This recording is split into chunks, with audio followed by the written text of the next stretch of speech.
Ano ba ang isang komunidad? Ito ay lupo ng mga tao na naninirahan sa iisang lugar.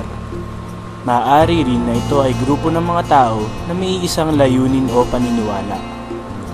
Isang parte ng pagiging isang mag-aaral na kumukuha ng nursing ay ang public health nursing o mas kilala bilang community health nursing, kung saan ang sentro ng pag-aaral ay nakatuon sa pagtulong at paggabay sa komunidad.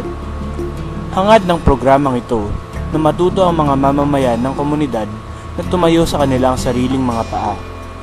Ngunit bago makamit ang mithiing ito, kinakailangang magkaroon ng magandang samahan ang mga mag-aaral kasama ang mga tao sa komunidad upang makabuo ng iisang layunin tungo sa kaunlaran.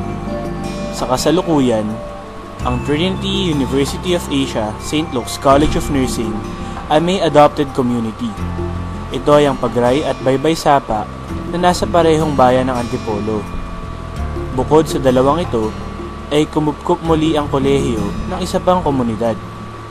Sa pakikipagtulungan ng Trinity Center for Community Development, ay nagkaroon ng Community Summer Immersion Program sa isang purok sa bayan ng Liliw, Laguna. Nagsimula ito noong 11 ng Abril hanggang 13 ng Mayo taong 2007 na kinabibilangan ng mga mag-aaral mula sa Batch Magis.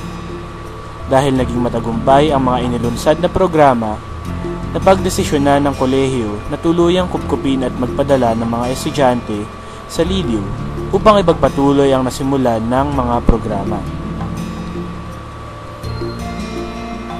Ngayon naman, kilalanin natin ang sitio Valenzuela. Valenzuela, ito ang popular na pangalan ng pook kung saan nagsimula ang community immersion ng Batch Magis. Ngunit ano nga ba talaga ang partikular na address ng pook na iyon? Nagtanong-tanong ang mga estudyante ng Batch Magis sa mga tao na naninirahan doon at ito ang kanilang mga sinabi. Sitio Valenzuela, Purok 5, Barangay Kalumpang, Liliw, Laguna. Ang kalakal ng mga taga dito ay ang pagkawit ng nyog, pagtatanim ng mga kangkong, talong, sitaw, at mga prutas na nasa panahon katulad ng rambutan, santol at lanzones. Ang karaniwang ikinabubuhay ng mga tao dito ay ang pagkwari ng buhangin, pangingisda, at ang pagpuputi ng mga prutas. Ang isang araw sa Valenzuela. Sa iyong pagdating, ito ang inyong mapapansin. Sariwang hangin, magagandang tanawin, maaliwalas na panahon, at sapa na nagsisilbing pasyala ng mga naninirahan doon. Ang payak na pamumuhay ay dito nasaksihan at naranasan ng Batch Magis. Dito, natuto silang mamuhay malayo sa piling ng kanilang mga mahal sa buhay at itinuring ang mga taga Valenzuela bilang sariling mga kapamilya.